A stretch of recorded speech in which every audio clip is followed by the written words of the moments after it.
በስመ አብ ወወልድ ወመንፈስ ቅዱስ አሐዱ አምላክ አሜን።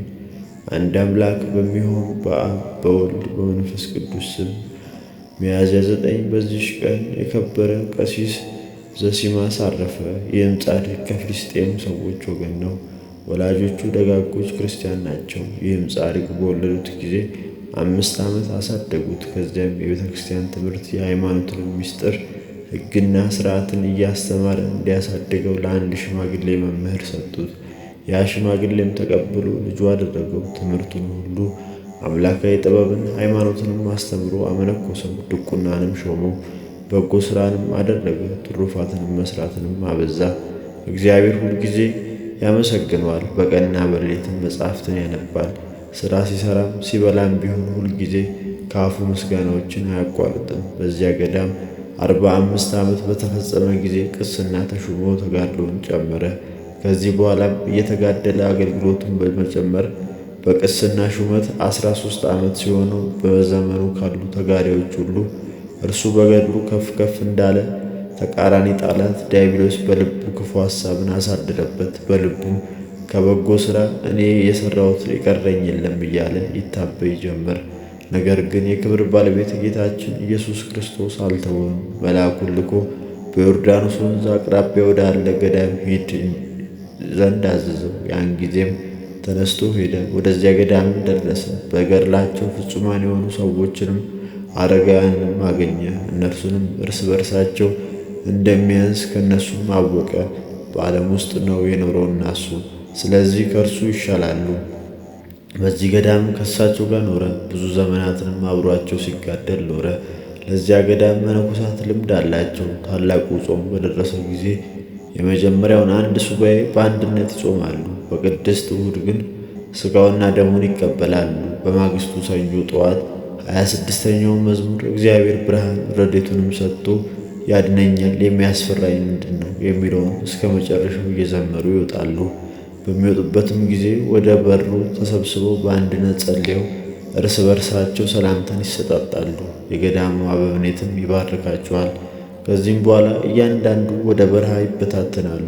አንዱ ባልንጀራውን ያይ እንደሆነ እንዳያየው ወደ ሌላ ቦታ ይሄዳል። ቅዱስ ዞሲማስም በየዓመቱ ከእሳቸው ጋር ወጥቶ በበረሃ ውስጥ ይዘዋወራል። የሚጽናናበትንም ይገልጥለት ዘንድ እግዚአብሔርን ይለምነው ነበር። ሲዘዋወርም በበረሃ የምትኖር ግብፃዊት ማርያምን አገኘ። ከእርሷም በልጅነቷ ወራት በእርሷ ላይ እንዴት እንደሆነ በበረሃ የሚሆነውን ኑሯን ከመጀመሪያው እስከ መጨረሻው ተረዳ።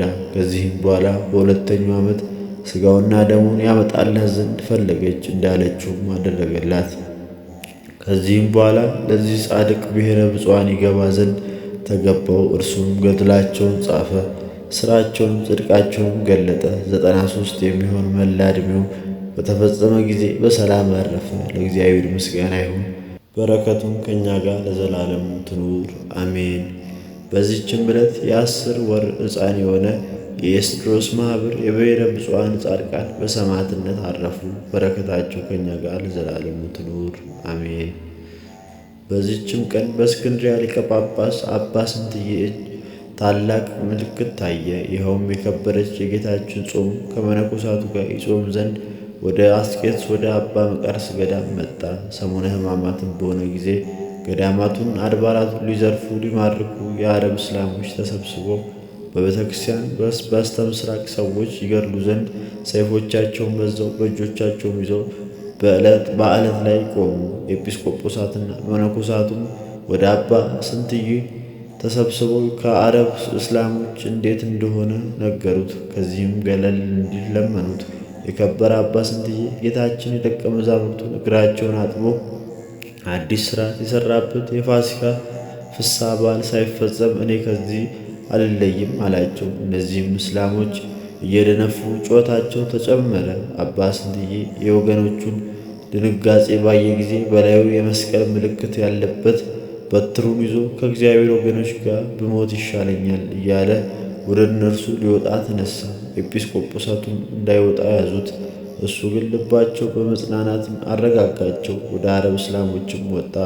እስላሞችም መስቀል ያለበትን በትር በእጁ ይዞ ባዩት ጊዜ ብዙ ሰራዊት እንዳሳደዳቸው ሆነው ወደ ኋላቸው ተመለሱ፣ ሸሹ። ከዚህም ዕለት ወዲህ ወደ ቅዱሳት መካናት እስላሞቹ አልተመለሱም። ለእግዚአብሔር ምስጋና ይሁን። በመስቀሉ ኃይል ሕዝቡን ያዳነ ልዕልና ክብር ገንዘቡ የሆነ ለዘላለሙ አሜን። ጌታዬ ሆይ ከብልጽግናቸው ብዛት የተነሳ ብዙ መባ ከገቡልህ ይልቅ የድሃይቱን አነስተኛ መባ እንደተቀበልክ ለሁል ጊዜ የሚያገለግሉህን አላፍ መላእክትን እያሳሰብኩ በችግሬ ጊዜ የማቀርብልህን ምስጋና ተቀበል። እናንተ ቅዱሳን ነቢያት፣ የወንጌል ሰባኪያን ሐዋርያት፣ ሰማዕታት፣ ጻድቃን፣ ትጉሃን መላእክት፣ ፍጹማን ደናግላን እንዲሁም ደጋጎች መነኮሳት ልጅ አዋቂ ሳይለይ የምንሰበሰብበትን የጉባኤ ቦታ ባርኩ። ይህን መጽሐፍ በወረቀት አዘጋጅቶ ብራና ዳምጦ የጻፈውንና ያጻፈውን ከግዕዝ ወደ አማርኛ የተረጎመውን ቃለ ንባቡን በእርጋታ መንፈስና በተመስጦ ሕሊና ያዳመጠውን በደለኛን ሁሉ የምታስምር የጌታ እናቱ በማርያም ጸሎት ኢየሱስ ክርስቶስ በአንድነት ይማረን። ኢየሱስ ክርስቶስ በአንድነት ይማረን። ኢየሱስ ክርስቶስ በአንድነት ይማረን። ወስብሐት ለእግዚአብሔር።